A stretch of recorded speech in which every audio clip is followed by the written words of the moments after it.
எனது பெயர் டி ரவி. நான் திருவண்ணாமலை மாவட்டம் மேற்காரணி வட்டாரம் மோட்டர் கிராமத்தைச் சேர்ந்த விவசாயி. நான் கடந்த 20 ஆண்டுகளாக விவசாயம் செய்து வருகிறேன். மேற்காரணி வேளாண்மை உதவி இயக்குநர் அலுவலகம் மூலம் 2014-15 ஆண்டிற்கான ஆத்மா திட்டத்தின் மூலம் எனக்கு நெல் விதைப்பு கருவி வழங்கினார்கள்.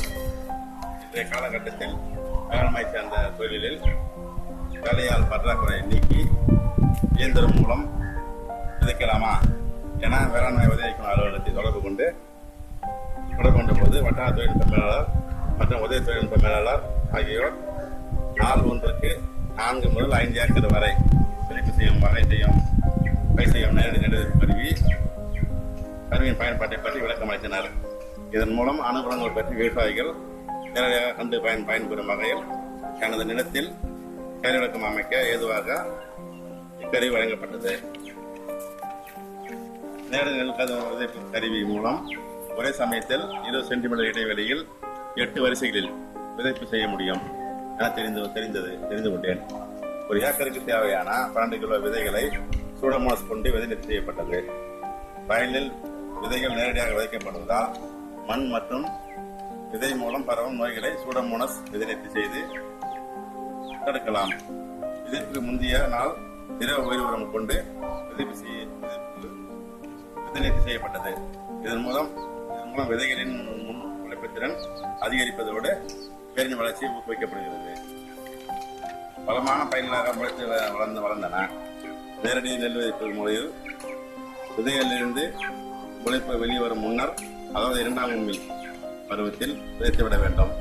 அவ்வாறாக செய்தால் சீரான இடைவெளியில் விதைகள் விதைக்கப்படும். நேரடி நெல் விதைப்பு முறையில் நீர் மேலாண்மை மிக முக்கியமானதாகும். நன்கு சமன்படுத்தப்பட்ட தேடை வயலில் நாற்றங்காலை போன்று பராமரித்து குறைந்த அளவே நீர் கேட்க வேண்டும். விதைத்த 15-20 நாட்கள் வரை நீர் மேலாண்மை மிக முக்கியமானதாகும். களை கட்டுப்பாட்டு முறை களை கட்டுப்படுத்த, அதாவது களையை கட்டுப்படுத்த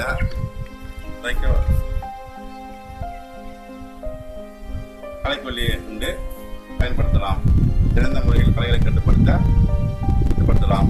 இந்த முறை மூலமாக சாதாரண நடவு முறையை விட ஏக்கருக்கு 300 கிலோ கூடுதல் மகசூல் கிடைத்தது. சாகுபடிக்கான விதை நெல் செலவும் வேலையாள் செலவும் குறைந்தது. தற்போது எங்கள் கிராமத்தைச் சேர்ந்த விவசாயிகள் சிலர் இந்த முறையை பயன்படுத்தி நேரடி விளைவிப்பு செய்கின்றனர். இந்த தொழில்நுட்பத்தை வழங்கிய வேளாண்மை உதவி இயக்குநர் அலுவலகம் தொழில்நுட்ப அலுவலர் மற்றும் அனைவருக்கும் நன்றி தெரிவித்துக் கொள்கிறேன்.